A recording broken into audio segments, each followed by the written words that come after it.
Bismillahirrahmanirrahim. Alhamdulillahirabbil alamin. Allahumma shalli wa sallim ala sayyidina Muhammadin wa ala alihi wa sahbihi ajma'in. Rabbi shrah li sadri wa yassir li amri wahlul 'uqdatam min lisani yafqahu qawli. Amma ba'd.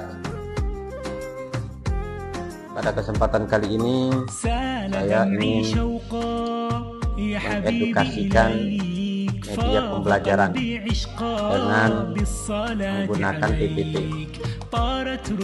yang mana prodi yang saya ampu adalah fikih ibadah.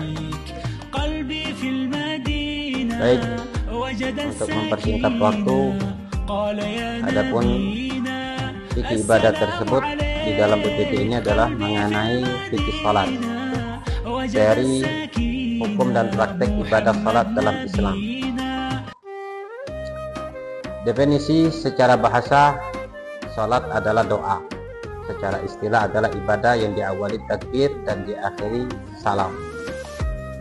Salat merupakan rukun Islam kedua setelah syahadat dan ibadah yang paling sering diulang setiap hari. Kedudukan salat dalam Islam yaitu salat merupakan imaduddin atau tiang agama, di mana sebagaimana di dalam hadis Nabi mengatakan, awwalu ma yuhasab bihil abdu yaumal qiyamah as-shalah. Salat merupakan ibadah yang pertama kali yang akan dipertanyakan sebagai syarat kabulnya suatu ibadah-ibadah yang lain. Apabila salat diterima, maka ibadah yang lain pun juga diterima. Dan salat merupakan pembeda antara muslim dan kafir. Di dalam hadis Nabi pun mengatakan, al-farqu bainakum wa bainal kafir as-salah. Perbedaan antara kalian dan orang kafir itu adalah salatnya. Dan begitu juga salat merupakan perintah langsung dari Allah Subhanahu wa taala dalam peristiwa Isra wal Mi'raj. Kemudian syarat wajibnya salat adalah Islam, baligh, berakal, telah sampai dakwah, tidak dalam keuzuran syar'i. Kemudian syarat sah salat, suci dari hadas besar dan kecil, suci badan, pakaian dan tempat. Ketiga, menutup aurat. 4, masuk waktu salat. 5, menghadap kiblat, dan 6, mengetahui tata cara salat. Kemudian rukun di dalam salat, yang pertama adalah niat, takbiratul ihram, berdiri bagi yang mampu, membaca Al-Fatihah, rukun i'tidal, sujud, duduk di antara dua sujud, tasyahud akhir, salam dan tertib. Sunnah-sunnah di dalam salat diantaranya mengangkat takbir, mengangkat dua tangan di saat tatkala mengucapkan kalimat takbir, doa iftitah, membaca surat setelah Al-Fatihah, tumaknina dalam artian tenang dalam gerakan, tasyahud awal, salawat dalam tasyahud, zikir setelah salat. Hal-hal yang membatalkan salat yaitu berbicara sengaja, makan dan minum, tertawa terbahak-bahak, banyak bergerak di luar salat, terbuka aurat, berhadas atau bertanya wudhu. Macam-macam salat: 1, salat fardu, salat sunnah rawatib, salat sunnah muakkad atau gair muakkad, salat berjamaah, salat Jumat, salat sunnah khusus, duha, tahajud, istikharah.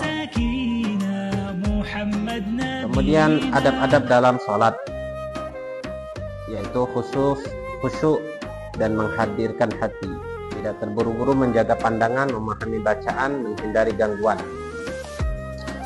Hikmah salat: 1, mencegah perbuatan keji dan mungkar, melatih disiplin waktu, membersihkan jiwa, menguatkan hubungan dengan Allah, menjadi sumber ketenangan batin.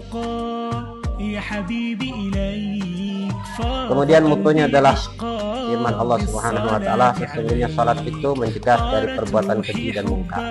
Quran surat Al-Ankabut ayat 45.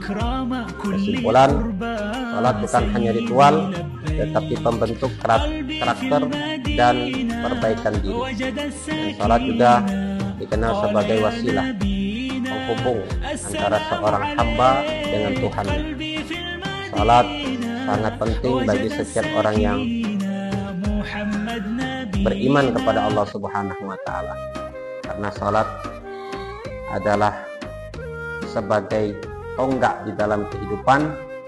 Apabila sholat dijaga, maka kekokohan di dalam kehidupan, di dalam menghadapi segala berbagai macam ujian dan cobaan akan mudah dilalui, karena hidup akan pasti diuji sama Allah Subhanahu wa Ta'ala. Dan Allah pun memberikan tips dalam kehidupan agar hidup ini bisa kita jalankan dengan semaksimal mungkin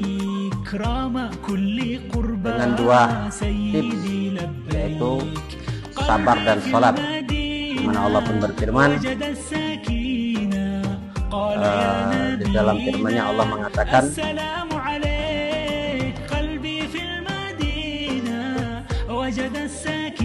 wasta'inu bis-sabri was-shalah wa innaha lakabiratun illa 'alal khashi'in. Allah mengatakan, mintalah pertolongan kepada Allah Subhanahu wa Ta'ala melalui sabar dan sholat, karena sholat itu juga dikatakan adalah perkara yang berat, kecuali hanya orang-orang yang khusyuk atau orang yang takut kepada Allah Subhanahu wa Ta'ala. Inilah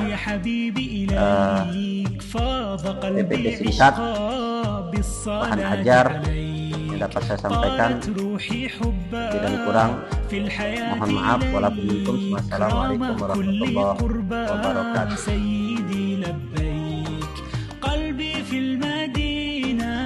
وجد السكينة قال يا نبينا السلام عليك قلبي في المدينة وجد السكينة محمد نبي